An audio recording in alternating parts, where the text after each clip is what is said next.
Well, hello. I hope you'll bear with me today. We're in the Old Testament. We're in Joshua 14, and we're going to jump around to a bunch of different verses and kind of get a little bit of a history lesson today.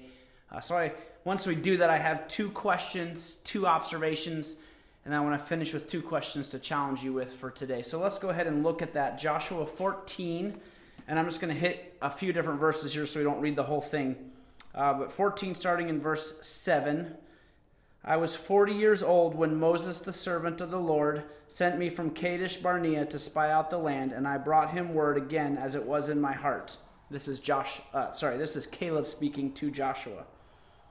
But my brothers who went up with me made the heart of the people melt. Yet I wholly followed the Lord my God. And then down to verse 10. And now, behold, the Lord has kept me alive, just as he said, these 45 years, since the time that the Lord spoke this word to Moses, while Israel walked in the wilderness. And now, behold, I am this day 85 years old. And then verses 12 through 14. So now give me this hill country of which the Lord spoke on that day, for you heard on that day how the Anakim were there, with great fortified cities. It may be that the Lord will be with me, and I shall drive them out just as the Lord said. Then Joshua blessed him, and he gave Hebron to Caleb the son of Jephunneh for an inheritance.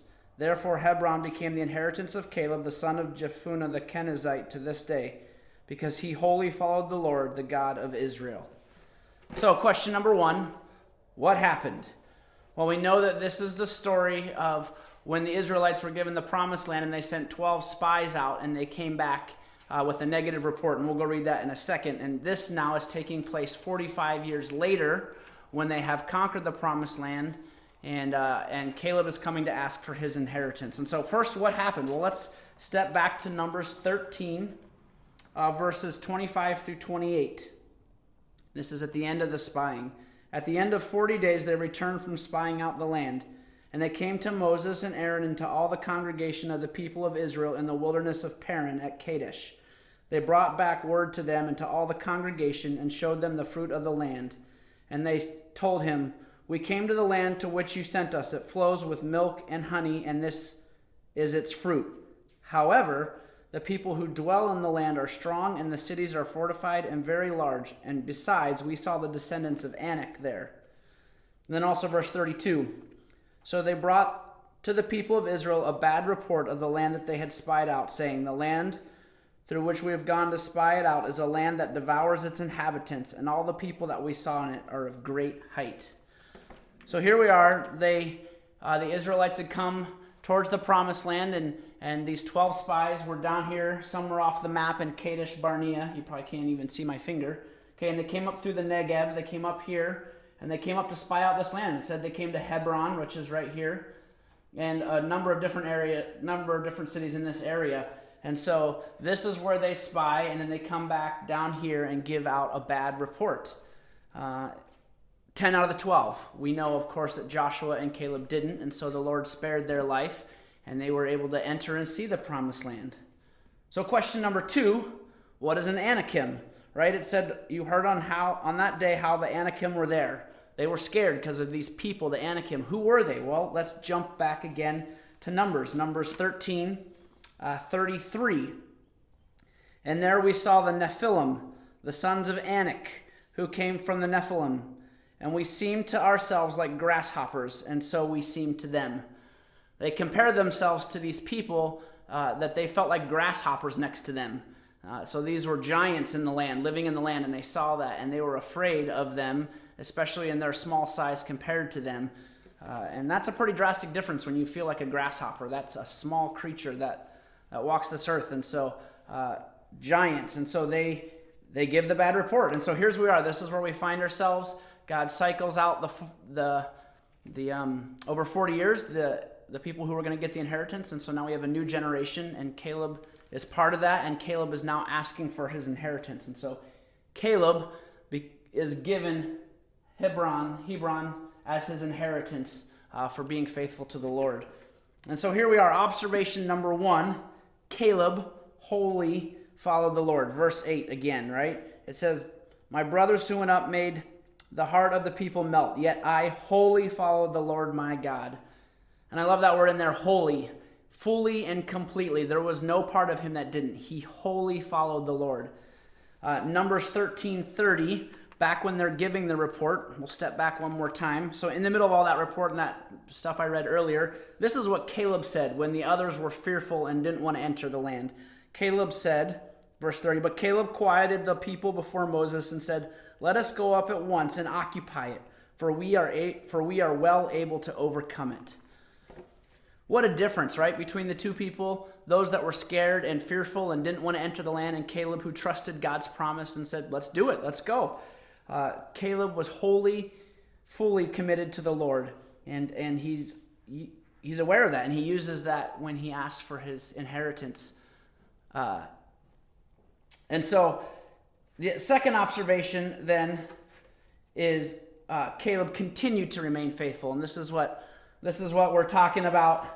What's what I was talking about. Here's 45 years later, right? The new generation of people into the promised land, and Caleb and Joshua get to go and be a part of that. And Caleb has remained faithful all these 45 years. So 45 years later, he's asking for his inheritance. What a long time to wait, right?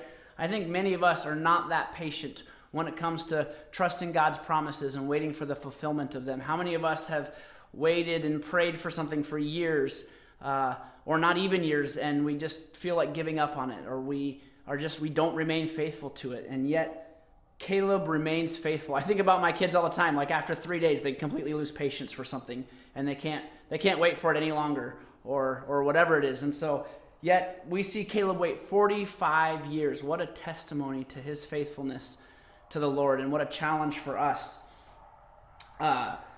So he asked for his inheritance and trusts God will deliver them. So the people are still there. Some of those giants are still there, but he knows that God's going to fulfill his promise. So he trusts that he will, that the giants, that's what he says in verse 12.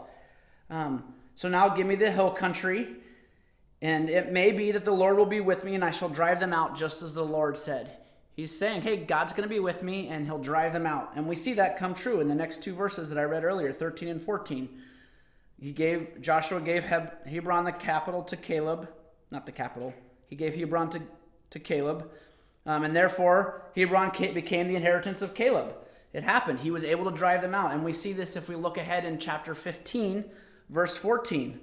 And Caleb drove out from there the three sons of Anak, Sheshai and Ahiman and Talmai, the descendants of Anak. And right in verse 14 it said he was given Hebron as his inheritance. And then it says that he drove out these three sons of Anak. So here we are, the giants that people were afraid of. Caleb remains faithful, and then when he's given his promise and he's given his inheritance, he goes and he drives them out, and he's able to see God fulfill his promise, and he trusts and remains faithful. And that is a pretty neat testimony to who Caleb is, and a challenge to us today. And so that's the two questions that I want to come back to you with today, that I want to challenge you with as we close. Is one, what are your giants? What are the things in your life that you're scared of, or that you're afraid of, or you don't believe that God is powerful or will able to overcome? And so what do you need to give to God that only he can overcome? Even if you're just resting in peace and trusting him to be in control. And then number two, will you continue to remain faithful in the face of giants, in the face of a long period of time, in the face of the coronavirus, and whatever happens in your life circumstances or has happened? Will you continue to remain faithful? And there's a song that's been on my heart recently that I just really like the tune of, but the words are excellent as well. And it's Your Name is Power by Rend Collective. I'll put a link to the song down there in the description, but I just want to read some of these lyrics to you as we close this morning. And these can feel very appropriate maybe in our current circumstances, but I'm sure they would have felt very appropriate to Caleb in his circumstances too, when 10 men are saying, nope, let's not go in. Giants, we can't take the land, and they're fearful. And yet this is not what Caleb chooses. So here we are. You're the only answer to the darkness. You're the only right among the wrong. You're the only hope among the chaos. You are the voice that calls me on, louder than every lie, our sword in every fight. The truth will chase away the night. And then the chorus. Your name is power over darkness, freedom for the captives, mercy for the broken and the hopeless. Your name is faithful in the battle, glory in the struggle, Mighty, it won't let us down or fail us. Your name is power. And I trust that that will be true for you today, that you will trust in God's power. Hope you have a great rest of your Tuesday. Thanks for joining me. God bless.